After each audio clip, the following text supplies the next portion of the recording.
খুলনাবাসী, এটা আমার বিভাগ।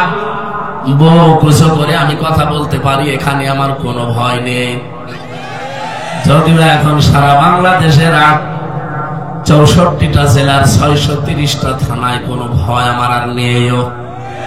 আগেও ভয় ছিল না, এজন্য ওরা 3 বছর আটক করে রেখেছিল। তারপরে ওরা যা যা বলেছিল যদি মেনে নিতাম 3 বছর না 3 দিনই আমি বেরিয়ে চলে আসতাম। ওরা আমার বলেছিল যে এগুলো শুধু ম্যাজিস্ট্রেটের কাছে যেয়ে বলবেন, আপনাকে আমরা ইসলামী বিশ্ববিদ্যালয়ে আপনি আছেন, ওখানকার ওলামা লীগের সেক্রেটারি বানিয়ে দেব। কোটা লীগের সেক্রেটারি হওয়ার দরকার নেই, ওনারা দিয়ে দেন, দেখি কতদিন থাকা লাগে। শয়তানরা যে এতদিন রাখবে কে জানে। অথচ মামলা একটা ঠনকো মামলা দিয়েছিল সন্দেহ ভাজক। এই মামলায় 3টা বছর লাল কালি দিয়েছিল আমার এই ফাইলের উপরে। যে বিচারকই দেখে বলে না এ মামলার কোনো জামিন নেই। অথচ যে আগস্টের 5 তারিখের পরে এ মামলাটা তুলতে দেরি, আদালত বলছে কি দেখি বিচার করব, কোনো মাল নেই, জামিন দিয়ে দিলাম। শুধু জামিন না, বলছে একেবারে খারিজ করে দিলাম মামলা। বলতে গেলাম যে আদালত 3 বছর এই মামলা তো আপনার কাছেই ছিল, তখন তো বলেনি যে মাল নেই। এখন হঠাৎ করে শুধু মামলা না সব খারিজ করে দিচ্ছেন। উনি এইটাই বলতো হুজুর আমার হাত বাঁধা ছিল। কথা বলেন না কেন? এখন আমার হাত বাঁধা নেই, এজন্য যেটা সত্য আমি সেটাই করেছি। এদেশটার বিচার ব্যবস্থা কোথায় নিয়েছে? হাইকোর্টের একজন বিচারপতি পর্যন্ত অবসরে যাওয়ার পরে সে বলেছে এ দেশটাকে আপনারা জাহান্নাম বানিয়ে ফেলেছেন। দেশটা যেন জাহান্নাম আর না থাকে। 1628 জন মানুষ এই দেশে দায়িত্বে আছে, তার ভেতরে ওসি সাহেব একজন। এই 1628টা মানুষের চেয়ার কারো যেন হাত আর বাঁধা না থাকে, সবার হাত যেন আবু সাইদের মতো খোলা থাকে। বৈষম্য বিরোধী ছাত্র আন্দোলনে এই মানুষগুলো জীবন দিয়েছে 2732 জন। প্রত্যেকটাকে আল্লাহ যেন শাহাদতের মর্যাদা দান করেন। আর আমরা বারবার আহ্বান জানাচ্ছি প্রত্যেক জায়গায় পুলিশের বিভাগটা আলাদা করে দেওয়া হোক। সামনে পুলিশ কোন এমপি মন্ত্রী উপজেলা চেয়ারম্যান মেয়রের কথা চলবে না, কোন নেতা নেত্রী না, ওনাদের বিভাগ আলাদা থাকবে।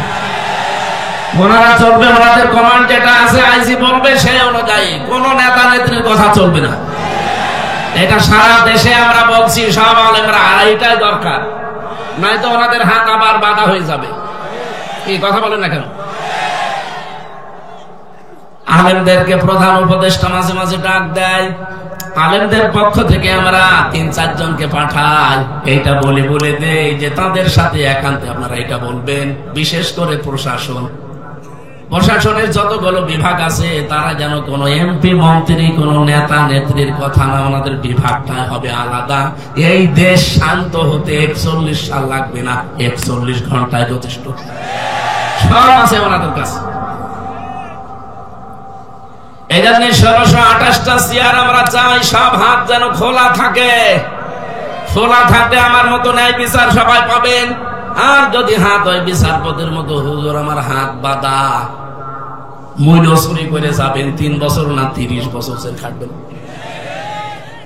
এই যে বিডিআর গুলো প্রশাসনের জেল খাটতেছে 16 বছর 17 বছর জেলে আছে। আমি দেখেছি তাদের রাতের বেলার কান্না। মাত্র 16 দিন চাকরি করেছে, এরপর এখন 16 বছর জেল খাটতেছে।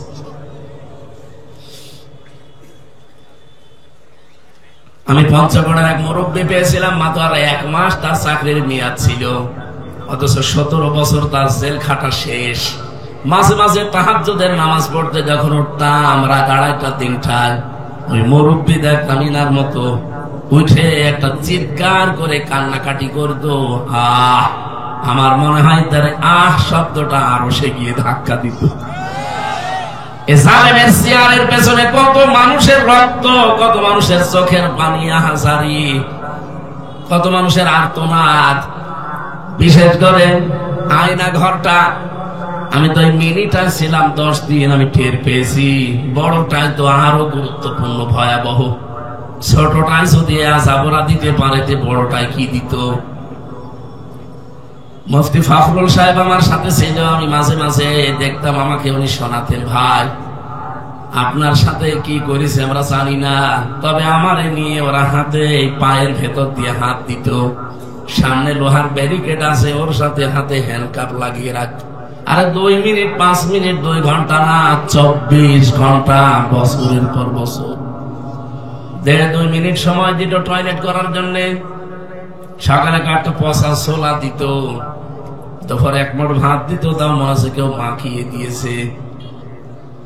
এই কঠিন পরিস্থিতি 1 দিন 2 দিন 5 দিন না, 3 বছর একাধারে তার জীবন থেকে গেছে। মাঝে মাঝে দেখতাম ফাঁসির ওই কন্ডেম ছেলে, এমনিতে জায়গা কম, এদিকে 3.5 হাত আর এদিকে 2.5 হাত, মাঝখানে আবার টয়লেট দেওয়া। এতটুকু জায়গায় কাউকে 1জন 2জন করে দিত। আমার ঘরে দিয়েছিলে মাওলানাকে, মানে হাত পা ছেড়ে দিয়ে একেবারে ষাটপাট হয়ে শুয়ে আছে। আরে ভাই এভাবে থাকলে আমি করব কি? মানে তখন বলতো, হামজা ভাই এর যে শুয়ে থাকা কত বড় নিয়ামত আমি জানি। 24টা ঘন্টা এভাবে আমি বসে থাকতাম। আর জালেমরা বলে যে আমরা কি করেছি। আরে ভাই আমি নিজে ভিকটিম, আমি তো হালকা পাতলা টের পেয়েছি, তাও তো আমার সাথে সেরকম কিছুই করে নাই, শুধু টাঙিয়ে রেখেছিল। আপনার খুলনার ফুলতলার পাশে কোন জায়গার একটা অফিসার ছিল, শেখ ইমরান, তার বাবা নাকি শুনলাম চেয়ারম্যান ছিল সাবেক। 2 জনে এখন আল্লাহর রাস্তায় চলে গেছে। কোথায় আছেন আপনারা আমরা জানি না। আমি মালয়েশিয়া সেদিন গিয়ে দেখি যে হোটেলে উঠি শয়তান 2টা নিচে বসে চা খাচ্ছে। এগো এখানে বেগম পাড়া বানিয়েছেন কানাডায়, সাহেব পাড়া বানিয়েছেন মালয়েশিয়ায়। সাহেব পাড়ায় থাকবেন না, বুঝো হুজুর ওখানে থেকে মায়ের খাবো। এদেশেও বাংলার জনগণ আছে, যদি দেখে সাহেব পাড়ার ঘরে আছে টিটিয়ে ভর্তা বানিয়ে ফেলবে। এখানে আপনি আসলেন কি করে? বলছেন আমরা আগে একটু হালকা ট্রান্স পেয়েছিলাম, এখানে আগেই পালিয়েছি। বৈষম্য বিরোধী ছাত্র আন্দোলনে যে ভাই বোন গুলো জীবন দিয়েছে, এ বাংলাদেশের অনেকে এখনো তাদের শহীদের স্বীকৃতি দিতে রাজি না। 7 প্রকার মানুষকে নবীজি নিজে স্বীকৃতি দিয়েছে যে তারা শহীদ। 2 পাশে 2 জন আলেম বসে আছে। কেউ যদি পানিতে ডুবে মারা যায় সে শহীদ হবে, হবে না? কোন মানুষ যদি গাড়িতে চাপা পড়ে মরে যায় সে শহীদ হবে। কেউ যদি আগুনে পুড়ে মারা যায় সে শহীদ হবে। কেউ যদি দেওয়াল চাপা পড়ে মারা যায় সে শহীদ হবে। কেউ যদি সাপে কেটে মারা যায় সে শহীদ হবে। আর যে লোকটা নিজের জীবন এভাবে সবার সামনে উন্মুক্ত দিয়ে গেল, আরে ভাই তার কি আমার মতো জানের মায়া ছিল না? কি বলেন? আমি নিজে গিয়েছিলাম রংপুরে আবু সাইদের বাড়িতে। কত মার্জিত সন্তান ছিল ওই বাবার, আমাকে হাত ধরে ধরে অনেক কথা শোনাচ্ছিল, তার জীবনের গল্পগুলো। ছেলে এই হবে এই হবে, কত আশা নিয়ে ছেলেকে, এত গরিব মানুষ।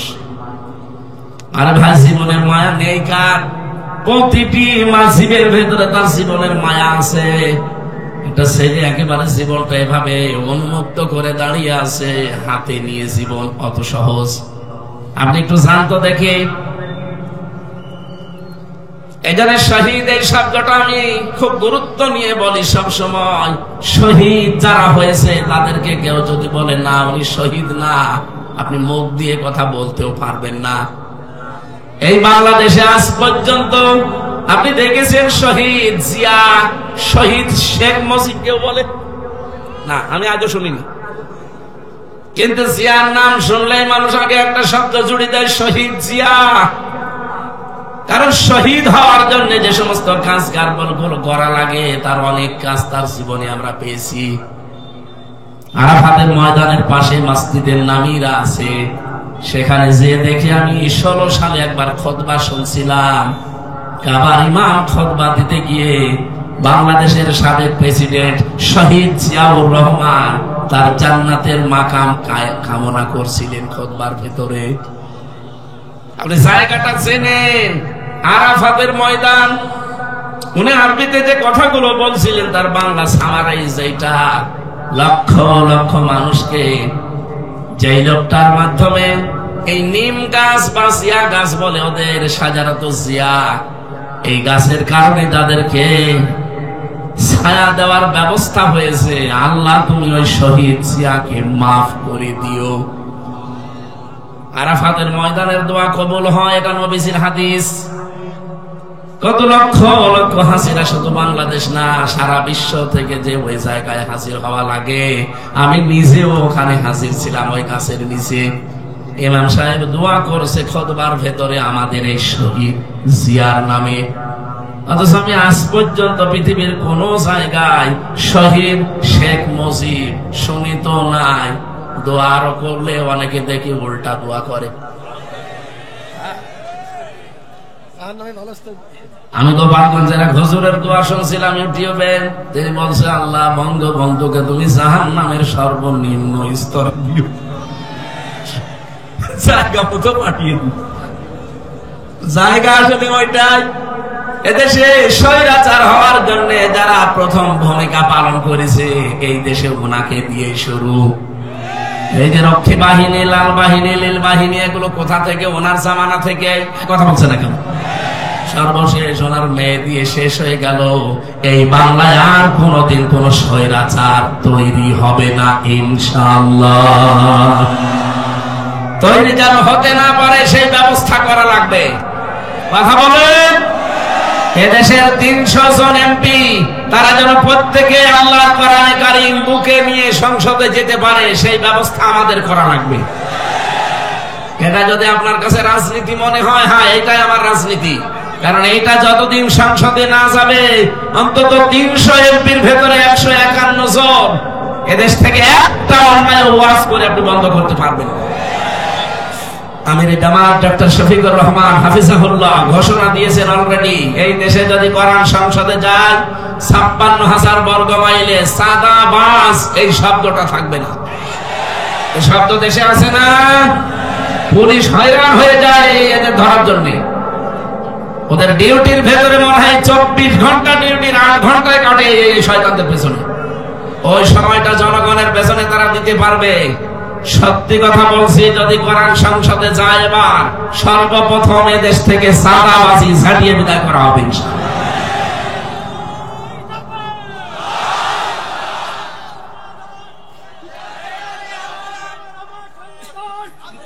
আলহামদুলিল্লাহ। আমি এবার 2টা তথ্য বলছি, জ্ঞানী মানুষ যারা খেয়াল করবেন। অনেক আলেম পর্যন্ত নাম নিয়ে এখন বলছে না শহীদ আবু সাইদ বলা যাবে না, শহীদ শান্ত মুগ্ধ ইয়ামিন, রায়হান ফয়সাল এদেরকে বলা যাবে না। ওরা নিজেরা যে বুক পেতে দিয়েছে। আপনি দেন তো দেখি, পুলিশের কাছে এখন অস্ত্র আছে, দেন তো দেখি। জীবনের মায়া নেই কার, একটা পিপিলি কারো জীবনের মায়া আছে? কথা বলছে না কেন? আর সে বিশ্ববিদ্যালয়ের ছাত্র, তার কত আশা আকাঙ্ক্ষা ছিল বলেন তো। তার বাবার কাছে বসে বসে আমি প্রায় 10 মিনিট কথাগুলো শুনছিলাম, অঝরে কান্নাকাটি করছে। আর আপনি আন্দাজে বলেন না ও নিজে বুক পেতে মারা গেছে। শয়তান। শহীদ যারা আন্দাজে বলবেন না যে মরে গেছে। শহীদ যারা, এদেরকে যারা কেউ মৃত না বলে, এজন্য আল্লাহ মুখের উপরে নোটিশ দিয়েছেন। সূরা বাকারার 154 নম্বর আয়াতে আছে, ওয়ালা তাকুলু লিমান ইউকতালু ফি সাবিলিল্লাহি আমওয়াত বাল আহয়াউ ওয়ালাকিন লা তাশউরুন। রাব্বুল আলামিন বলেন, পৃথিবীর মানুষেরা কোনদিন এই কথা বলবা না যে শহীদ যারা হয়েছে মরে গেছে। কে বলছে? বলেন বলেন। তারা জীবিত, তোমরা টের পাও না তাই। আল্লাহ বলেন, মুখের পরে মানুষ যেহেতু ধারণা করতে পারে অন্তর দিয়ে, এই জন্য অন্তরের উপরও আমি সিলগালা করে দিলাম, অন্তরে ধারণা করবি না। ওয়ালা তাহসাবান্নাল্লাযীনা কুতিলু ফি সাবিলিল্লাহি আমওয়াতা বাল আহইয়াউন ইনদা রাব্বিহিম ইরযাকুন।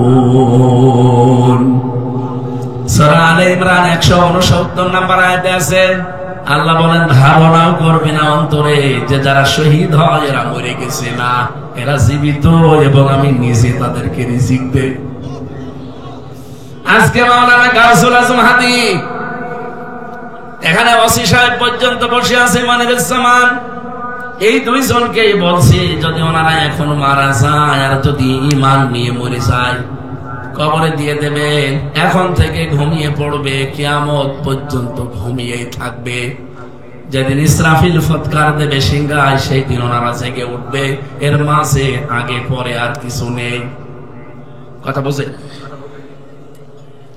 কিন্তু যে মানুষগুলো শহীদ হবে এ মানুষগুলো কবরে দেওয়ার পরে ঘুমাবে না। আল্লাহ পাক বলেন আমি নিজে তাদেরকে রিজিক দেই। বলেন তো ঘুমিয়ে থাকলে খাওয়া লাগে? বলেন বলেন, জেগে থাকলে? তার মানে কবরে দিতে দেরি ও জেগে যাবে, কিয়ামত পর্যন্ত আল্লাহকে খাওয়াবে। আর খেলে যেহেতু রক্ত তৈরি হয়, হয় না? খাবার যে খান আপনারা, ডাক্তার বসে আছে, 5টা জিনিস শরীরের ভেতরে তৈরি হয় খাবার দিয়ে। খাবারের নির্যাস দিয়ে তৈরি হয় পিত্ত রস, যেটা দিয়ে মানুষের খাবার হজম হয়। 2 নম্বরে খাবার দিয়ে তৈরি হয় রক্ত। 3 নম্বরে তৈরি হয় বীর্য, যেটা আপনার শরীরকে সুঠাম রাখে, শক্তিশালী রাখে। 4 নম্বরে তৈরি হয় মল। 5 নম্বর প্রসাব। হযরত হামজা রাদিয়াল্লাহু তাআলা আনহু তার জীবনে পড়ে দেখেছি, উনি যখন শহীদ হয়েছিলেন ওনাকে 70 টুকরা করেছিল কাফেরেরা। নবীজি তার লাশগুলো টুকরা অনুসন্ধান করে করে সাহাবীদের দিয়ে সবগুলো পেয়েছিলেন, কিন্তু 3টা টুকরা পাননি। যে 3টা পাননি নবীজির চাদর দিয়ে ঢেকে দিলেন, পাহাড়ের লতা পাতা দিয়ে তাকে মাটির ভেতরে কবর দিয়ে দিলেন। শহীদের কোনো ধোঁয়ানো লাগে না, কিয়ামতের দিন ওই ক্ষত চিহ্ন গুলো নিয়ে এসে উঠবে। 30টা বছর পার হয়ে গেছে কবরে। মদিনায় একবার বিশাল ঢল হয়েছে, ঢলের কারণে তার কবর ভেঙে গিয়েছে, রক্ত আসতেছে পানির ভেতর দিয়ে। ছোটবেলায় তার সাথে যারা জিহাদ করেছিল, যুদ্ধ করেছিল, তারা আজ মুরব্বী হয়ে গেছে। ওই মানুষগুলো কয়েকজন যারা বেঁচে ছিল রক্ত অনুসন্ধান করে দেখে 30 বছর আগে মুহাম্মাদুর রাসূলুল্লাহ সাল্লাল্লাহু আলাইহি ওয়াসাল্লামের আপন চাচা হযরত হামজা, তিনি যে শহীদ হয়েছিলেন, যে সমস্ত জায়গায় কাফেররা কোপ দিয়েছিল, টুকরা টুকরা করেছিল, ওই জায়গা দিয়ে এখনো তাজা রক্ত ফিনকি দিয়ে বের হচ্ছে। খুলনাবাসী, শহীদের মরণ আল্লাহ যাকে তাকে দেয় না। আপনারা কিন্তু পোস্টারে শহীদ আল্লামা দেলাওয়ার হোসাইন সাইদি রহমতুল্লাহ আলাইহি শব্দটা লেখেননি, আমি নিজের থেকে বললাম, কারণ আমি নিজে দেখেছি। 3টা বছর আমি তার পাশে ছিলাম। ওনার বহু আচরণ আমি দেখেছি, ওনার বহু ব্যবহার পেয়েছি, বহু উপদেশমূলক কথা আমার মাথায় হাত দিয়ে বলতো। 3 বছর তো এক জায়গায় তার সাথে। এই লোকটাকে দেখতাম সারা দিন সারা রাত শুধু আল্লাহর জিকিরে আর কোরআনে কারিমের বিভিন্ন আয়াত তিনি পড়তেন। কারো কারো কাঁধে হাত দিয়ে চলাফেরা করতে দেখেছি, এমনিতে একা একা চলতে পারতেন না। আর সব সময় মুখে লেগে আছে আল্লাহুম্মা ইন্নী আসআলুকা শাহাদাতান ফি সাবিলিক, আল্লাহ তুমি আমাকে সাধারণ মরণ দিও না, মরণ দিলে শাহাদতের মরণ দিও। এই জন্য জালেমরা তাকে ফাঁকি দিয়ে জেলখানা থেকে চিকিৎসার নাম দিয়ে বের করে ইনজেকশন দিয়ে মেরে ফেলেছে।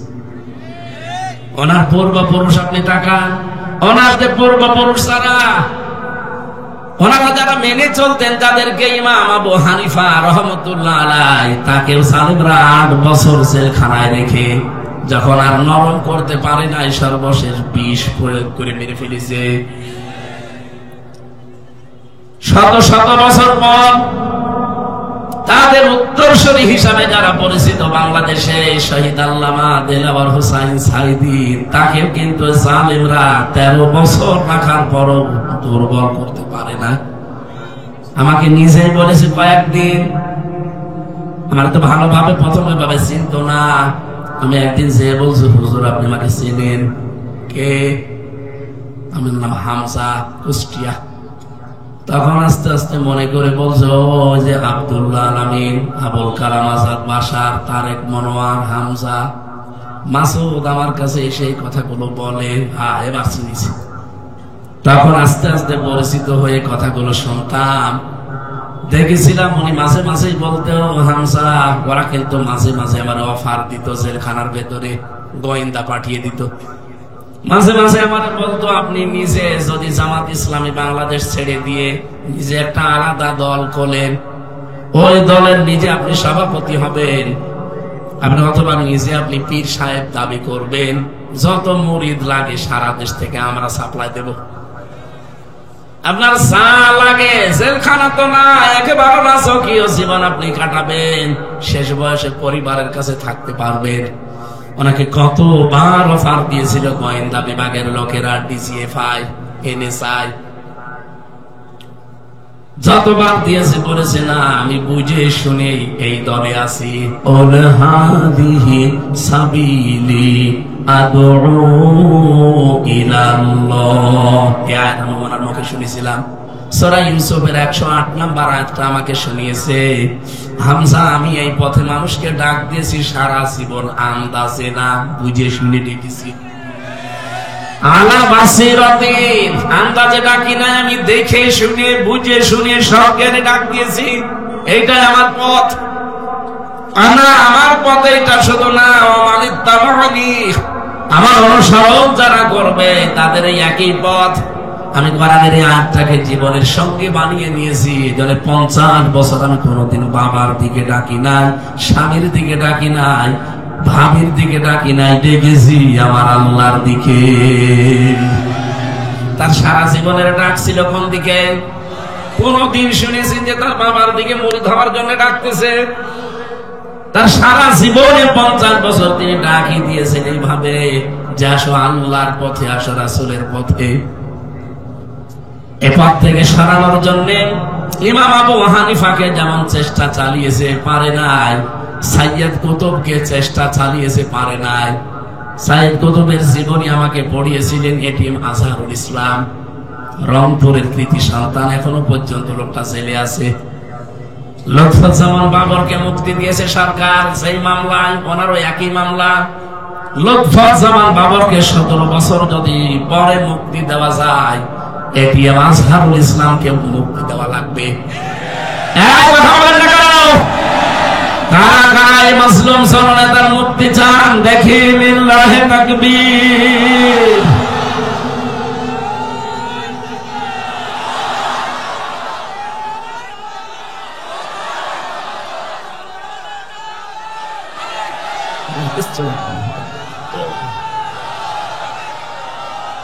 আলহামদুলিল্লাহ ভাই, আদালতে এবং গোয়েন্দা বিভাগে যারা দায়িত্বে আছে আমরা কথা বলেছি, যারা ওনার আত্মীয় স্বজন তাদেরকে নিয়ে তারা জানাতে চাচ্ছে সারা দেশে জনমত তৈরি করেন। এতে মাদ্রাসার শিক্ষক যারা আন্দোলন করেছিল মাত্র 2 দিন, সরকার তাদের দাবি মেনে নিয়েছে। এক কথা বলছে না কেন? এটা আমার মনে হয় এটা সময়ের দাবি, মেনে নিয়েছে আলহামদুলিল্লাহ। কারণ তারা একটা বৈষম্যের শিকার ছিল। বৈষম্য দূর করার জন্য যেহেতু এই দেশ আমাদের উপহার দিয়ে গেল, এই লক্ষ লক্ষ ছাত্র জনতা, জালেমের মিথ্যা মামলা যেগুলো ছিল ওইগুলো ছিল মানুষের উপর একটা বৈষম্য। সুতরাং এই দেশে 1,10,000 মানুষ এই খুলনা জেলখানা সহ বিভিন্ন জেলে আছে, যারা এই 15.5 বছরে মিথ্যা মামলায় মিথ্যা সাক্ষীর কারণে জেলে পচে পচে মরতেছে। আমার মনে হয় তাদেরকে বিনা বিচারে বিনা হিসাবে ছেড়ে দেওয়া দরকার।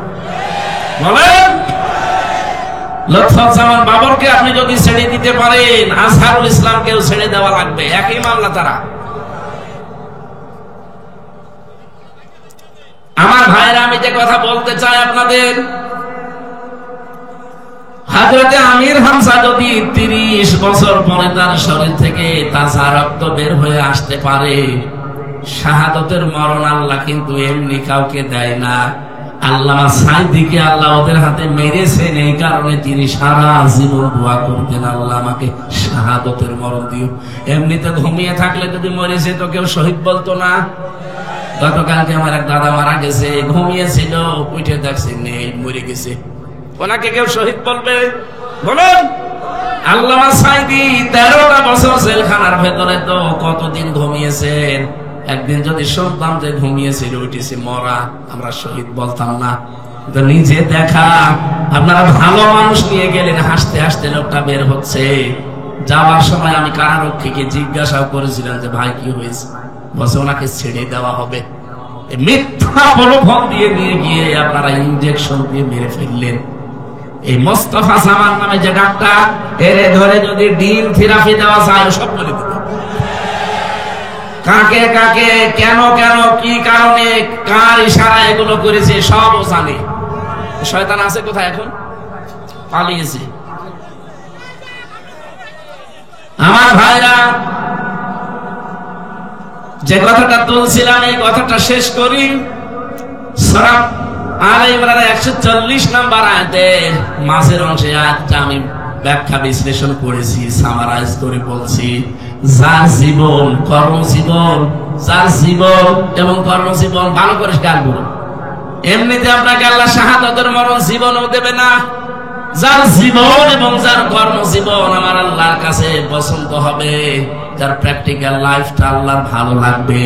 ওয়ালিয়ালামাল্লাহুল্লাযীনা আমানু ওয়া ইয়াত্তাখিযা মিনকুম শুহাদা ইলা আখিরি আয়াত। তোমাদের ভেতরে যারা ঈমান আনে এবং ঈমানের দাবি অনুযায়ী যে মানুষগুলো আল্লাহর পছন্দ হয়, ওদেরকে আল্লাহ সাধারণ ভাবে মরণ দেয় না, মরণ দেয় শাহাদতের মরণ। শাহাদতের মরণে পিপিলিকার চাইতেও, পিপিলিকা কামড় দিলে যে কষ্ট তার চাইতেও কম কষ্ট হয়। এটা নবীজির হাদিস। বিশ্বনবীর জীবনে শাহাদতের মরণ, আপনি তাকান, নবীজিকেও কিন্তু আজরাইল এসে জান কবজ করেছিল। প্রতিটি জীবন কবজ করতে যে কষ্টটা হয় নবীজি পর্যন্ত এটা পেয়েছিলেন। খালি হাত রেখেছিল আজরাইল, নবীজি বললেন কি করো? বলে হাত রেখেছি, তাড়াতাড়ি তোলো, মনে হচ্ছে উহুদ পাহাড় আমার বুকের উপরে রেখেছো। আজরাইলের সময় বলেছে, হে রাসূল, আমি জানি আল্লাহর পরে আপনার স্থান, আমি খুব সতর্কতার সাথে আসানে শুধু আমার হাতটা রেখেছি, ভরও দেইনি। নবীজি বলেন, আজরাইল, এইটাই যদি তোমার শুধু হাত রাখা হয়, তোমার কষ্ট কোনটা? বলেন তো, এত বড় মানুষের জীবন কবজ করতে তারপর নবীজির শরীরে আমার মতো হামজার মতো 100 হামজার শক্তি তার শরীরে ছিল। বলেন, নবীজি বলেন, তোমাদের মতো সাধারণ মানুষের 100 মানুষের শক্তি আমার শরীরে আল্লাহ দিয়েছে। এত বড় শক্তিশালী মহান মানুষের যদি মরণের যন্ত্রণা টের পায় তিনি, অথচ শহীদ যারা হবে পিপিলিকায় কামড় দিলে যেরকম লাগে অতটুকু দেশে আল্লাহর জান্নাতে পৌঁছিয়ে যাবে। শহীদ আব্দুল কাদের মোল্লা, এই লোকটার যেদিন ফাঁসি দেবে রোজা রেখেছিলেন তিনি, ওই দিন মাগরিবের পরে পরে তার স্ত্রী আর সন্তানাদি দেখা করতে গেছে শেষ বিদায়ের জন্য। যে দেখুন 4 বিস্কিট ভিজিয়ে খাচ্ছে। জিজ্ঞাসা করে, কি গো, এখন অবেলায় বিস্কিট চা খাও? আদর করে স্ত্রীকে ডাকতো পিয়ারি বলে, পিয়ারি। পিয়ারিকে ডাক দিয়ে বলেছে, দেখো আমি রোজা ছিলাম, আমি শুনেছি আজকে রাত 10টা একে আমার ফাঁসি। এখন তো 7টা কত বাজে, মাত্র আর 3 ঘন্টা আছে। আমি রোজা রেখেছিলাম, খাবার দাবার শেষ করে শেষ খাওয়ায় 4 বিস্কিটটা খেয়ে নিলাম। কিছুক্ষণ পরে তো আমার আল্লাহর সাথে আমার সাক্ষাৎ হবে। তোমাকে আদেশ দিয়ে গেলাম, সন্তানাদি যেগুলো আল্লাহ দিয়েছে এগুলো ঠিক আল্লাহর রাস্তায় টিকিয়ে রাখবা। ওই কথা বলে উনি চলে এসেছিলেন। সাজগোজ করে যখন যাচ্ছিল কারারক্ষী, ওইটা আমার দায়িত্বে ছিল কুতুবউদ্দিন। ও আমারে নিজে বলেছে, আমি ওই দিন দেখলাম, মনে হচ্ছে লোকটা শ্বশুর বাড়ি যাচ্ছে। আমি ওনারে বলেছি প্রস্তুতি নেন, বলছে আমি রেডি আছি। তার মানে সব কমপ্লিট। অবশ্যই আমার আল্লাহ ফেরেশতাদের মাধ্যমে তার কানের কাছে কিছু শুনিয়েছিলেন, নয়তো এই বয়সে এরকম প্রস্তুতি নেওয়া মাত্র 3 ঘন্টা।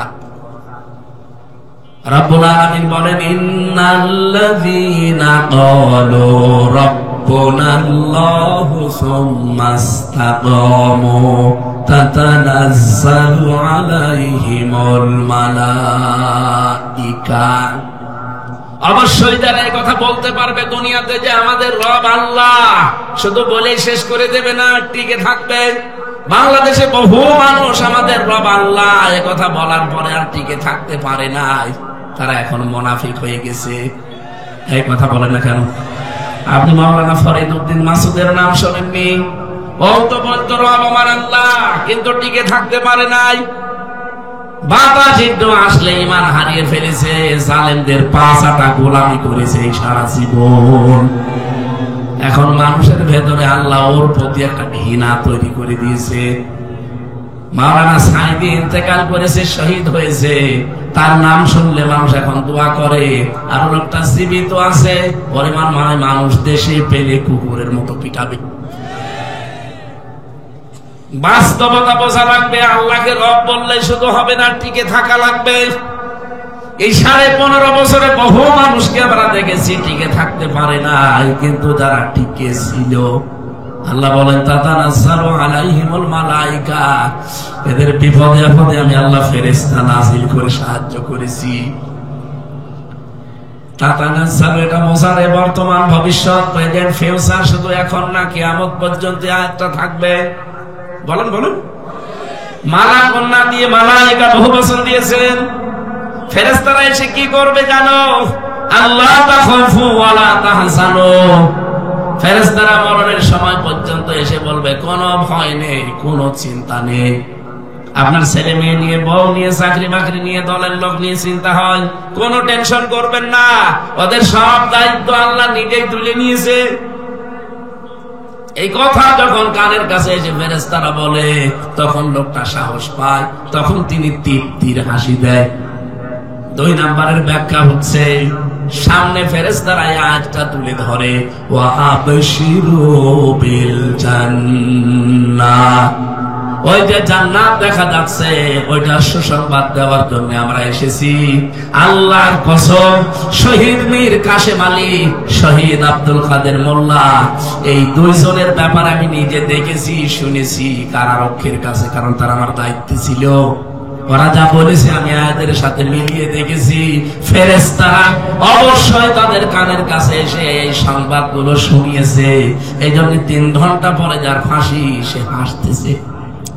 মনের ভেতরে কোনো দুঃখ নেই, কোনো আফসোস নেই, চেহারার ভেতরে কোনো চিন্তার ছাপ নেই, কোনো দুঃখের ছাপ নেই। মনে হচ্ছে শ্বশুর বাড়ি যাওয়ার জন্য নতুন কাপড় পরে রেডি হয়ে গেছে। আরে ভাই, ফেরেশতারা কিছু যদি নাই বলবে, মুখে হাসি আসলো কোত্থেকে? 3টা বছর তো আমিও ছিলাম, আমি দেখেছি। আমার হাসি দূরের কথা, কোনদিন মুখ মলিনি যায়নি। তারপরেও তো আমার বাইরে সবাই ছিল, কোনো অসুবিধা হয়নি। আমার বাইরে আমার মা বাবা দিব্যি বেঁচে আছে, আমার শ্বশুর শাশুড়ি ধনী মানুষ, তারা, আমার স্ত্রী লেখাপড়ার জন্য মানুষ, অনার্স মাস্টার্স করা, আমার যা সম্পদ আল্লাহ দিয়েছে, আমি না থাকলে ওর অসুবিধা নেই, মরণ পর্যন্ত এমনি চলতে পারবে, শুধু একটা বিয়ে করা লাগবে। না, অসুবিধা কি? আমি মরে গেলে করবে। তারপরও আমার যে চিন্তা, টেনশনে 24 ঘন্টা, কারণ আমি যোগাযোগ বিচ্ছিন্ন ছিলাম। ফাঁসির কন্ডেম সেলের ভেতরে আমার ওটা 24 ঘন্টা তালা লাগিয়ে রাখতো, না কোনো জায়গায় যাওয়া যাবে না। আপনার মাঝে মাঝে কথা বলে কিছু টাকা পয়সা, কিন্তু টাকা চলে না, সিগারেট চলে। কারারক্ষীদেরকে দিয়ে সিগারেট কিনিয়ে নিয়ে আসতে বলতাম, ভাই এটা আপনি রাখেন, আর একটু আমার হাসপাতালে নিয়ে চলেন, আমি আল্লামা সাঈদীর সাথে একটু দেখা করে কথা বলবো, কারণ ওনারে মাঝে মাঝে হাসপাতালে নিয়ে আসতো। এই সুযোগটা পেয়েছিলাম কয়েকবার। আর এটিএম আজহারুল ইসলামের সাথে তো আমি 3টা বছর প্রায় ছিলামই, ওনার সাথে প্রায় 200-300 দিন একাধারে কথা বলেছি। বাকি সময় দেখেছি আমার টেনশনই কাটে না, টেনশনই কাটে না। বাইরের কথা মনে উঠলে আমার কান্না লাগতো, যে কি গো, কোনদিন মনে হয় আর বাইরে যেতে পারবো না। আর ওনাদের মাত্র 3 ঘন্টা বাকি আছে। হাসতেছে, কোনো চিহ্ন নেই, শরীরের ভেতরে কোনো ছাপ নেই। এমনি এমনি এগুলো হওয়ার কথা না, আর এটা বোঝানোর বিষয় না। অবশ্যই আমার আল্লাহ রব বলে টিকে থাকার কারণে ফেরেশতা পাঠিয়ে সুসংবাদ দিয়েছেন। রব্বুল আলামিন বলেন এতটুকুই ফেরেশতারা শেষ করে দেয় না, তখন শেষ কথা ফেরেশতারা বলে আল্লাতী কুনতুম তুআদুন। আল্লাহ যে জান্নাতের ওয়াদা করেছে এই সেই জান্নাত তুলে ধরলাম, আপনি এটা দেখতে থাকেন আর আসতে থাকেন। লাহানু আউলিয়াউকুম ফিল হায়াতিদ দুনিয়া ওয়া ফিল আখিরাহ। দুনিয়ায় আপনাদের আমরা বন্ধু ছিলাম, কিয়ামতেও আপনাদের বন্ধু থাকবো। আবশিরু বিল জান্নাত আল্লাতী কুনতুম তুআদুন ওয়ালাকুম ফিহা মা তাশতাহি আনফুসুকুম ওয়ালাকুম ফিহা মা তাদউন। এমন জান্নাতে আপনাদেরকে আমরা পৌঁছিয়ে দেওয়ার জন্য এসেছি যে জান্নাতের ভেতরে যাওয়ার আগে জিনিস পাওয়া যায়। বলেন সুবহানাল্লাহ। নুজুলাম মিন গফুরির রহিম। দয়াময় আল্লাহর পক্ষ থেকে এটা একটা মেহমানদারি। আল্লাহ যেন এই মেহমান হিসাবে সবাইকে কবুল করেন। বলেন আমিন। সূরা বাকারার 278 নম্বর আয়াতটা আমরা পড়েছিলাম। আমি আবার বলছি, হেদায়েত আমি সাথে করে নিয়ে আসি নাই। যারা ভালো হওয়ার নিয়তে এসেছেন, মন যদি আপনার থাকে, আজকে মুমিনের 7 দফা কর্মসূচি কোরআন থেকে শুনবেন, আশা করছি আপনি হেদায়েত পেয়ে যাবেন। মন যদি না থাকে, হামজানা কাবা শরীফের ইমাম যদি ডাক্তার মিজান সাহেব নিয়ে আসে, আপনার কিছুই হবে না। তারা হেদায়েত কার হাতে বলেন তো? আপনার মন শুধু আল্লাহ দেখবে। আবু তালেবের মন ছিল না, এই জন্য আল্লাহ নবীর আপন চাচা হওয়ার পরও হেদায়েত দেয়নি। কথা বলেন এখানে। হযরত বেলালের মন ছিল কোথায়? ইথিওপিয়া। সেখান থেকে আমার আল্লাহ তাকে হেদায়েত দিয়ে কালো মানুষটাকে একেবারে আলো বানিয়ে দিয়েছে। হযরত বেলালের সম্মান আল্লাহ এত বেশি দিয়েছেন, বিশ্বনবী বলেন আমি যখন মেরাজে গিয়েছি তখন আমার ভয় লাগছিল। হঠাৎ আমি বেলালের পায়ের আওয়াজ পেলাম, ভয়টা আমার দূর হয়ে গেল। দুনিয়াতে আসার পরে বেলালকে মাঝে মাঝে বলতাম, কি করো এত? হুজুর আমার তো সব আমল আপনার জানা, পার্সোনাল আমল এতটুকু আছে, আমি বিনা ওযুতে থাকি না পারতপক্ষে। আর মসজিদ দেখলে আমি দখলুল মসজিদের 2 রাকাত নামাজ পড়ি নে। বিশ্বনবী বলেন বেলাল এই আমলটা ছাড়বা না। আমি জান্নাতে জাহান্নামে মিজান পুলসিরাতের আল্লাহর নিদর্শনগুলো দেখছিলাম। এমন একটা জায়গায় আমি গেছি যেখানে সিদরাতুল মুনতাহা বলা হয়। আমার ভয় লাগছিল, আশপাশে কেউ ছিল না। হঠাৎ দেখি তোমার পায়ের আওয়াজ পাওয়া যাচ্ছিল। তোমাকে আল্লাহ এমন জায়গায় পৌঁছেছে, কোনদিন এই 2টা আমল ছাড়বা না। বলেন সুবহানাল্লাহ। এজন্য হেদায়েত আমি হাতে করে নিয়ে আসতে পারি না, এটা আমার হাতে নেই। কার হাতে? আজকে মুমিন আপনি দাবি করছেন আপনার এই 7 দফা কর্মসূচি দুনিয়ায় থাকা লাগবে। 1 নম্বরে আমার আল্লাহ বলেন মুমিন জীবনের প্রথম কাজ হবে সে যেন সুদ না খায়। এদেশে তো সুদ নেই। যতদিন যাকাত ভিত্তিক অর্থনীতি দেশে কায়েম না হবে ততদিন 100% সুদ বন্ধ হওয়া সম্ভব না। কিন্তু আমরা যারা মুমিন দাবি করছি, কোরআনে কারিমের আয়াতে আল্লাহ জানিয়েছেন ইয়া আইয়ুহাল্লাযীনা আমানু তাকুল্লাহা ওয়া যারু মা বাকিয়া মিনার রিবা ইন কুনতুম মুমিনিন। যদি মুমিন দাবি করো, ঈমানদারেরা আমাকে ভয় করো, আর সুদের যত বকেয়া আছে সব ছেড়ে দাও। ফাইল্লাম তাফআলু ফাযানু বিহারবিন মিনাল্লাহি ওয়া রাসূলিহি। আমার এই ঘোষণা শোনার পরেও যদি কেউ সুদ ছেড়ে না দেয়, আমি আল্লাহর ঘোষণা হচ্ছে সে যেন আমি আল্লাহর রাসূলের সাথে যুদ্ধ করার জন্য প্রস্তুতি নেয়। বলেন নাউযুবিল্লাহ। এলাকায় সুদ আছে কিনা আমার জানা নেই, তবে দেখি এই যে টাকা ছেড়ে রাখে, টাকা আসে, 1000 টাকা দিলে 1200 টাকা করে দেয়, 200 টাকা বেশি দেয়। আছে? আপনি লজ্জা পাবেন না, রাগও করবেন না। সত্যি আল্লাহ দিকে তাকিয়ে বলেন তো, কারা কারা এরকম টাকা ছেড়ে রেখেছেন? একটু হাত তোলেন তো। আলহামদুলিল্লাহ। না, মিথ্যা কথা বলা যাবে না ভাই। আমি বিশ্বাস করলাম এলাকায় নেই। যদি 2-1 থেকে থাকেন, আজকের আলোচনা শোনার পরে আপনি যেহেতু মন তৈরি করছেন যে আমি মন দিয়ে শুনবো, আজকে বাড়ি যাওয়ার পর পরে সিদ্ধান্ত নেওয়া লাগবে যে যা টাকা ছাড়া আছে আসল টাকা বাদ দিয়ে না খেয়ে মরে যাব, সুদের টাকা আমি নেব না, কারণ ওটা মায়ের সাথে জেনা করা শামিল, এটা সর্বনিম্ন, আর আল্লাহ রাসূলের সাথে যুদ্ধ করার শামিল। সুতরাং এত বড় গুনাহ করে আমি কোনোদিন সফল হওয়া সম্ভব না। যারা এরকম কাজে আছেন ছেড়ে দেবেন কারা? হাত তোলেন তো। আলহামদুলিল্লাহ, কয়েকজন এবার তুলেছে, তার মানে এলাকায় আছে। ঠিক আছে, আপনারা যেহেতু সিদ্ধান্ত নিয়েই ফেলেছেন যে ছেড়ে দেবেন, যারা হাত তোলেননি ঠিক আছে, আপনার ছাড়ার দরকার নেই, যান। আপনি মায়ের সাথে জেনা করতে থাকেন, জান্নাত আপনাকে আল্লাহ দেবে। মুমিন জীবনের প্রথম কর্মসূচি, প্রথম দফায় এটা হওয়া লাগবে যে আমি সুদ খাবো না। হ্যাঁ, যাকাত ভিত্তিক অর্থনীতি হলে আমি আরেকটা পড়তাম না, কারণ যাকাত যদি এই দেশে রাষ্ট্রীয় ভাবে কায়েম হয়ে যায় তখন আপনাকে আর ওয়াজ করা লাগবে না, আপনি না আপনার বাপ পর্যন্ত বাধ্য হবে সুদ ছেড়ে দিতে, কারণ সুদ তখন থাকবে না। ব্যাংকিং ব্যবস্থায় তখন মুশারাকা, মুদারাবা, মুরাবাহা, বায়ে সালাম, বায়ে ইস্তিসনা, বায়ে মুআজ্জাল, বায়ে ওয়াহিদা, এরকম 28টা নিয়ম আছে। এইগুলো দিয়ে তখন দেশের ব্যাংক চলবে। এখন যেহেতু ইসলামী ব্যাংক এই নিয়মে চলে, 100% সুদ থেকে এই দেশে কোন ব্যাংক মুক্ত না যতদিন সরকারি ভাবে যাকাত দেশে কায়েম না হবে। কথা বুঝেন? আমরা তো এই চেষ্টা চালাচ্ছি। আপনাকে ওরা জাহান্নাম থেকে, মায়ের সাথে জেনা করা থেকে বাঁচাতে চায়, আল্লাহ এবং রাসূলের সাথে যুদ্ধ করা থেকে বাঁচাতে চায়। তাছাড়া আপনি আল্লাহর সাথে রাসূলের সাথে যুদ্ধ করে পারবেন না, এটা আপনিও জানেন, আমিও জানি। মায়ের সাথে জেনা করে জান্নাত পাবেন না, এটা জানেন না? বলেন, কত বড় নিকৃষ্ট কথা বলবেন যে মায়ের সাথে জেনা করা গুনাহ হয়। এরপর অনেক নামাজি থেকে টাকা ছেড়ে রাখে। কুষ্টিয়াতে আসরের নামাজ আমার সাথে পড়ে বড় বাজার থেকে এনএস রোডে ঢুকতেছে, দোকানে দোকানে যায় আর দাঁড়িয়ে থাকি ওই কোনায়।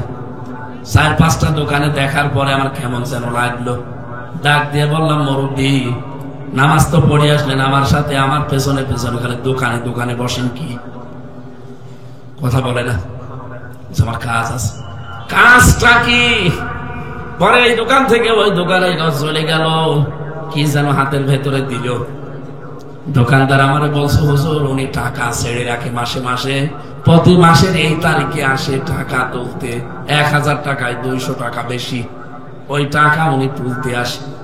মনে মনে ভাবলাম, আল্লাহ, কেবল নামাজ পড়ে আসলো আসরের, আর দোকানে দোকানে কালেকশন করে বেড়াচ্ছে সুদের টাকা। এটা শুধু কুষ্টিয়াতে আছে, বাংলাদেশে আর কোন জেলায় নেই। কত বড় বড় দাড়ি রাখে, কত বড় বড় টুপি মাথায় দেয়, দেখলে মনে হবে যে জিবরাইলের ভাই, অথচ সুদখোর। এক কথা বলছে দেখেন, আপনি না খেয়ে তখন মরি চলে যান, যান, সুদ খাওয়া যাবে না ভাই। মুমিন জীবনের এই দফাটা 1 নম্বরে নেওয়া লাগবে আমাদের। 2 নম্বরে আমি পেয়েছি মুমিন জীবনের দফা হিসাবে সূরা আল ইমরান 102 নম্বর আয়াতে আল্লাহ জানিয়েছেন, আনুগত্য, আত্মসমর্পণ, এটা করা লাগবে তোমার জীবনে। ইয়া আইয়ুহাল্লাযীনা আমানুত্তাকুল্লাহা হাক্কা তুকাতিহি ওয়া লা তামুতুন্না ইল্লা ওয়া আনতুম মুসলিমুন। ওহে যারা ঈমানের দাবি করো, আমাকে ভয় করো, ভয় করার মতো আর মুসলমান না হয়ে মরবা না।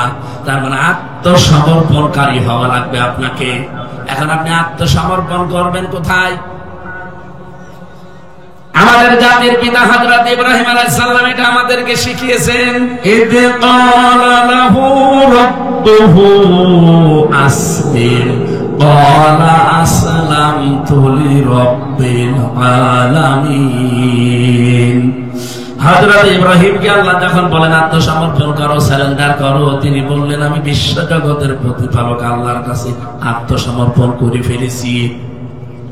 হযরত ইব্রাহিম আলাইহিস সালাম ইন্তেকালের আগে তার সন্তানদেরকে ডাক দিলেন, ওয়াসাা বিহা ইব্রাহিম বানিহি ওয়া ইয়াকুব ইয়া বানিয়া ইন্নাল্লাহা আসতাফা লাকুমুদ-দীন ফালা তামুতুন্না ইল্লা ওয়া আনতুম মুসলিমুন। এদিকে তাকান, গুরুত্বপূর্ণ এখানে কথা আছে। এটা হযরত ইব্রাহিম এবং ইয়াকুব এই দুইজন নবী ইন্তেকালের আগে তার সন্তানদেরকে ডাক দিয়ে বলেছিলেন, হে আমার কলিজার টুকরা সন্তানেরা, অবশ্যই আল্লাহ তোমাদের জন্য মনোনীত করেছেন একটা দিন। কি বলেন? বলেন। এই দিন মানে রাতের পরে যে দিন, ওই দিন না, একটা দিন তোমাদের জন্য আল্লাহ মনোনীত করেছেন। সেই দিনের নাম হচ্ছে ইসলাম। ইন্নাদ-দীনা ইনদাল্লাহিল ইসলাম। আল্লাহর কাছে মনোনীত দিন, তার নাম কি? আমান ইয়াবতাগি গায়রাল ইসলাম দীনান ফালা ইউকবাল মিন। দুনিয়াতে ইসলাম বাদ দিয়ে কোন নিয়ম নীতি দিয়ে আল্লাহকে রাজি করা যাবে? বলেন। সুতরাং আজ বাংলাদেশে যারা ইসলাম বাদ দিয়ে অন্য কোন নিয়ম নীতি চালু করতে চাচ্ছেন, আরে ভাই আপনি তো নামের আগে মোহাম্মদ লেখেন, আপনারও তো অন্তত আগা কাটা আছে। কথা বলছেন না? আমি আপনাকে বাঁচাতে চাই, আমি আপনার শত্রু না। আমি দেখতে পাচ্ছি আপনি ইসলাম বাদ দিয়ে বিয়ে করেন, আপনার বিয়ে হয় না। ইসলাম বাদ দিয়ে বিয়ে হয়। ইসলামের বাইরে যে বিয়েগুলো বাংলাদেশে চলছে, বিশেষ করে যে বরযাত্রী নিয়ে যায় মেয়ের বাড়িতে, এটা ইসলামে আছে। ইসলামে আছে অলিমা করা। এখানে কত মানুষ আমরা বসে আছি, অলিমার খবর নেই। বরযাত্রী নিয়ে যায় ৩-৪০০। আপনার বিয়েতে বরযাত্রী নিয়েছেন না অলিমা করেছেন? বিয়ে করেননি?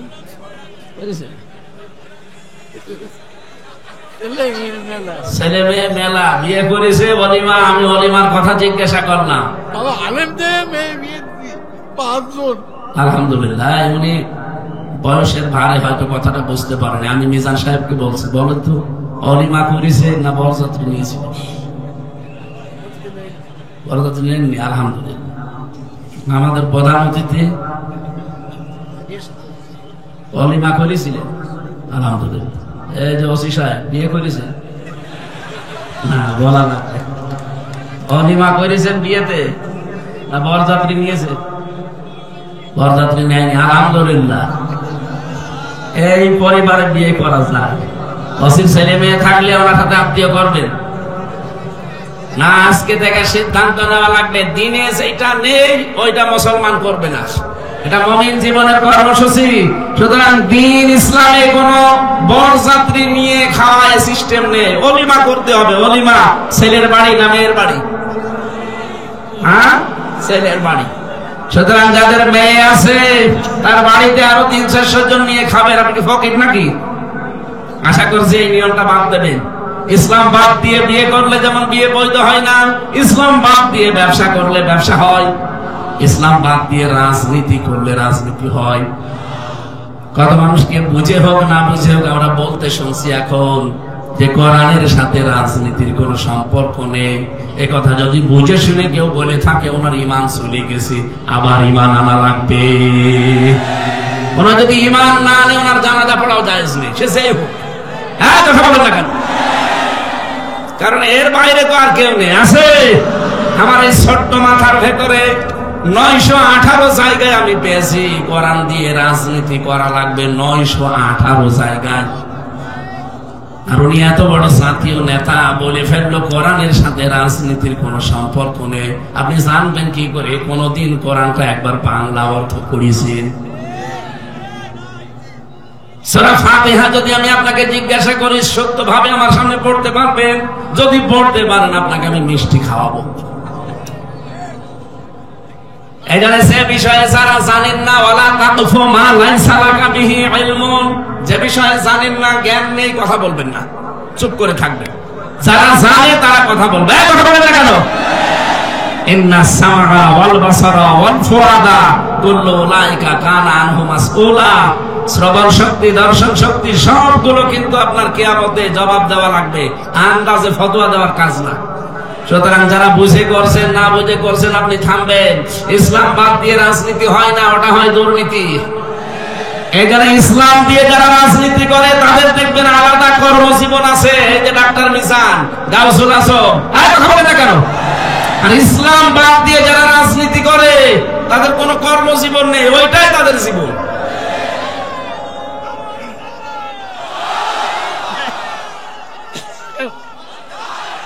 আলহামদুলিল্লাহ, কথাগুলো আমার মনে হয় আপনারা বুঝেছেন, আমি তৃপ্তি পেয়েছি। আলহামদুলিল্লাহ, এটা মেনে চলার তৌফিক দিন। বাংলাদেশে যারা আলাদা কর্মজীবন আছে, রাজনীতি করে, তাদের পেছনে থাকবে।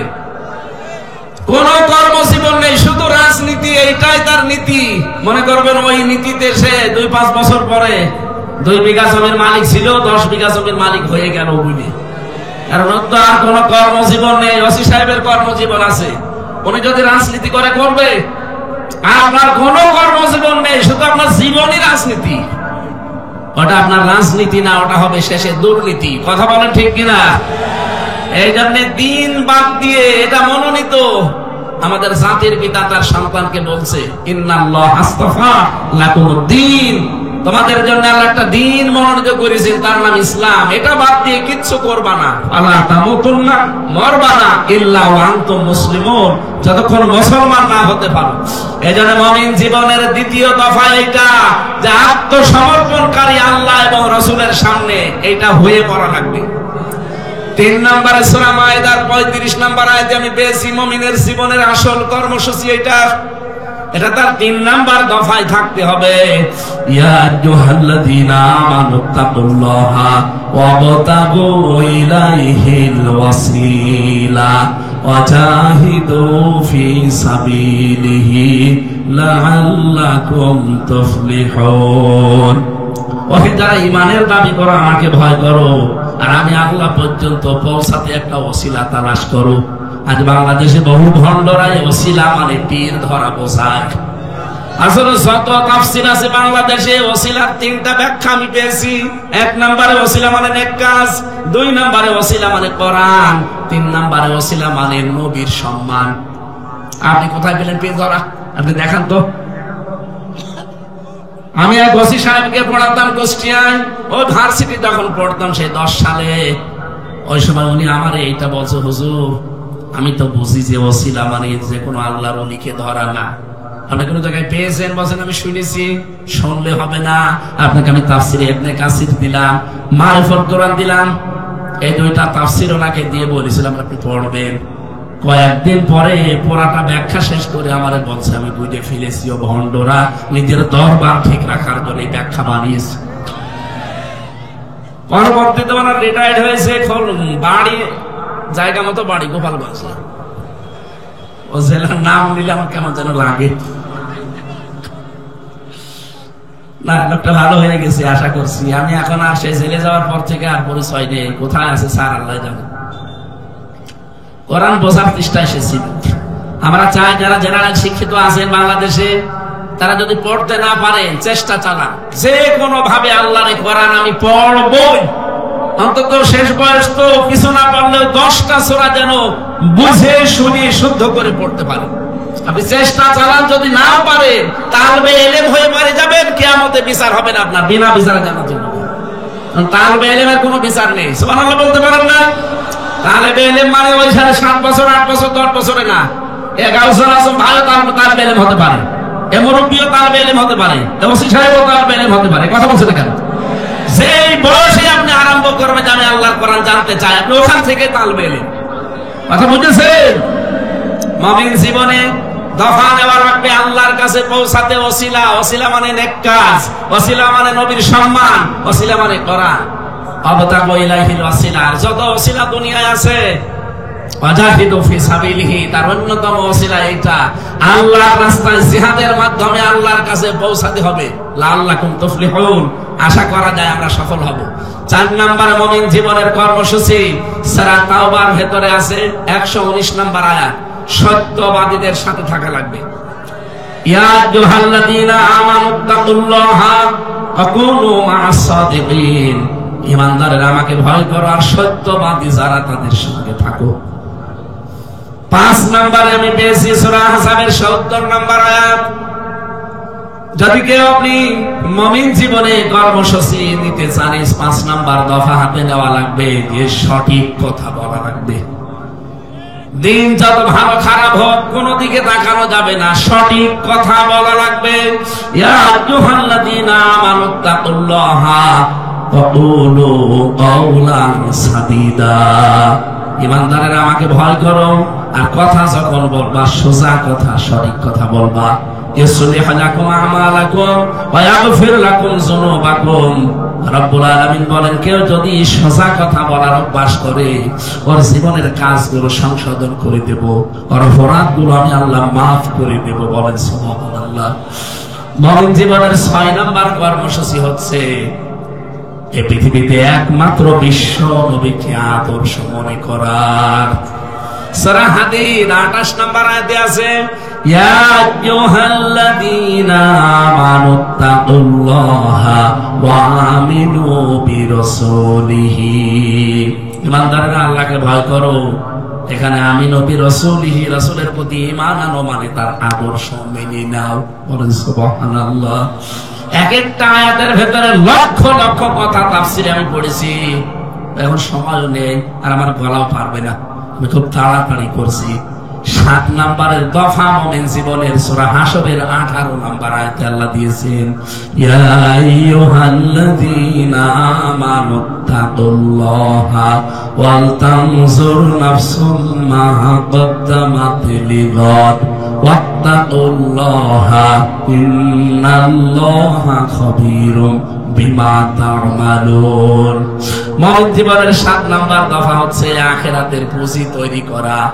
ঈমানদারেরা আল্লাহকে ভয় করো আর নজর করে দেখো আগামী একটা দিন আসতেছে, ওই দিনের জন্য তোমার প্রস্তুতি কতটুকু আছে।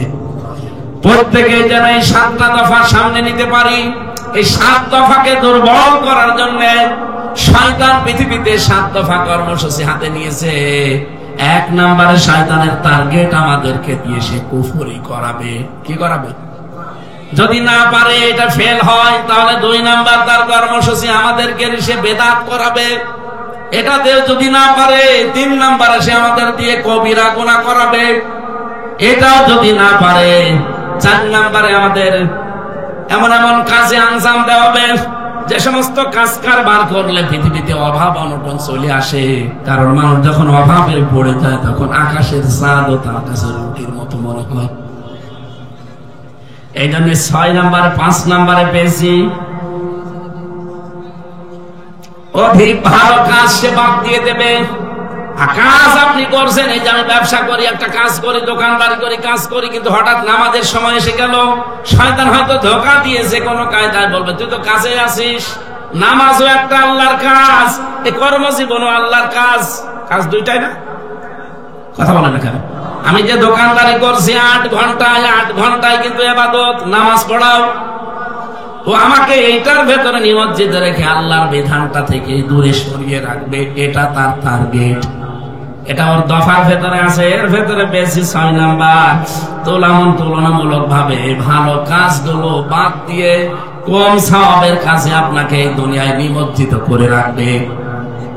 দুনিয়ায় আপনি নফল নামাজ পড়ছেন মনে করেন, কিন্তু পৃথিবীর যত নফল আছে সব এক জায়গায় করলেও কোরআনে কারিমের তেলাওয়াত, কোরআন বোঝা এই নফলের সমান হবে না। এটাকে থেকে আপনাকে দূরে সরিয়ে রাখবে। এই 7টা কর্মসূচি হাতে নিয়েছে ওই 7টা বিষয়কে দুর্বল করার জন্য। ধর্ম নির্বিশেষে যারা আমরা এসেছি, মুমিন জীবনের এই 7টা কর্মসূচি আমি আগামীতে কোন জায়গায় আসলে আরো ব্যাখ্যা করব। আমার অধ্যাপক মিয়া গোলাম পরওয়ার সাহেব 2টা অনুষ্ঠান নিয়েছে, একটা ডুমুরিয়া, একটা ফুলতলা। এই কিছুদিনের ভেতরে কয়েকজন ধোঁকা খেয়েছেন না, ওই 16 নাম্বারে আমার নাম নিয়ে অনেকে বলে যে হুজুরের ডেট খালি আছে, নেন। এই তখন ধোকা খান, ওনার ভাই অধ্যাপক গোলাম কুদ্দুস নাকি যেন আছে, ওই ভাইয়ের মাধ্যমে এই 2টা ডেট আমি বলেছি দেবো, তারা ধোকা খেয়েছি। তো এই থানায় একটা, ডুমুরিয়া একটা। আমি ওখানে কর্মসূচিগুলো আরো বিস্তার করে কথা বলবো। আমার শরীরের অবস্থা আর পারছে না। আমার লিখিত বই আছে জেলখানায় মেয়েদের উপরে, ও যে গাড়ি আছে, গাড়ি থেকে যাওয়ার সময় নিয়েছে, মেয়েদের পড়তে দেবেন, কাছে লাগবে। আল্লাহুম্মা আমিন। লা ইলাহা ইল্লা আনতা সুবহানাকা ইন্নী কুনতু মিনাজ জালিমিন। রব্বুল আলামিন মুমিন জীবনের 7 দফা কর্মসূচির কথা অল্প সময় শুনেছি। শয়তানের 7টা কাজ তুমি নিজেই বর্ণনা দিয়েছো কোরআনে, আমরা অতটুকু শুনেছি খুব অল্প সময়ে। যতটুকু শুনলাম, আল্লাহ মুমিন জীবনের 7 দফা আমাদের জীবনে তুমি বাস্তবায়ন করে দাও। এ মাহফিলের প্রধান অতিথি প্রিন্সিপাল কাউসার আলম হাদি সাহেবকে কবুল করো। সম্মানিত সভাপতি মাওলানা আব্দুল করিম মোল্লাকে তুমি সুস্থ করে দাও। আল্লাহর মাধ্যমে যারা এসেছি, ডক্টর মিজানুর রহমান ভাই, তার এই ছোট্ট জীবনটাকে তুমি কবুল করো। তার স্ত্রী সন্তান যেগুলো দিয়েছো ইসলামের পথে মঞ্জুর করো। এ থানার সম্মানিত অফিসার ইনচার্জ ওসি সাহেব মনিরুজ্জামান ভাই, যত পুলিশ সদস্য ভাইরা আজকে এসেছে, নিজেদের বাবা মা স্ত্রী পুত্র ছেড়ে যারা বাংলার বিভিন্ন প্রান্তে দায়িত্ব পালন করে, আল্লাহ তুমি তাদের উপরে রহমত নাজিল করো, তাদের শরীরটাকে সুস্থ রাখো। আল্লাহ তুমি তাদের এই কাজগুলো আজকে ইবাদত হিসাবে কবুল করে নাও। কোরআনের অনুষ্ঠান তারা শৃঙ্খলায় নিয়ে যেতে রেখেছে। বিশেষ করে স্বেচ্ছাসেবক যারা আজকে কাজ করেছে, যতগুলো স্বেচ্ছাসেবক কাজ করেছে, আল্লাহ এদেরকেও কবুল করে নাও। মাহফিলের বিশেষ অতিথি শেখ মহিউদ্দিন সাহেব সহ শত অতিথি এখানে এসেছে, রব্বুল আলামিন প্রত্যেকটি অতিথিকে তোমার হাতে ছেড়ে দিলাম, কবুল করে নাও। মা বোনদেরকে তুমি খাদিজার মতো, আয়েশার মতো বানিয়ে দাও। এই 7টা দফা আমি নারী পুরুষ সবার জন্য বলেছি, আমল করার সুযোগ দাও। এলাকায় মাটির নিচে যারা ঈমান নিয়ে ঘুমিয়ে আছে, এদেরকে চিরতরে ক্ষমা করে দাও। আজকে আমার সাথে মাওলানা আশরাফ আলী ফারুকী, হাজী আহসান আলী, হোসাইন আহমেদ মাহফুজ সহ যত আলেমরা এসেছে, আল্লাহ তুমি আলেমদেরকে কবুল করে নাও। 3টা বছর জালেমের জেলখানায় আমি অসুস্থ হয়ে গেছি, আল্লাহ তুমি আমাকে শেফায়ে কামেলা জেলা দাও। কোরআনের ময়দানে যখন ফিরিয়ে দিয়েছো, আল্লাহ মেহেরবানি করে আগের অবস্থায় আবার ফিরিয়ে দাও। বৈষম্য বিরোধী ছাত্র আন্দোলনে যে জনতা শহীদ হয়েছে, আল্লাহ তুমি শাহাদাতের সর্বোচ্চ মাকাম দান করো। অধ্যাপক মিয়া গোলাম পরোয়ার দোয়া চেয়েছে তার মা বাবার জন্য, আল্লাহ তুমি মাফ করে দাও। বারাকাল্লাহু লানা ওয়া লাকুম ফিল কোরআনিল আযীম। মরণ আসলেই যেন বলতে পারি লা ইলাহা ইল্লাল্লাহু মুহাম্মাদুর রাসূলুল্লাহ।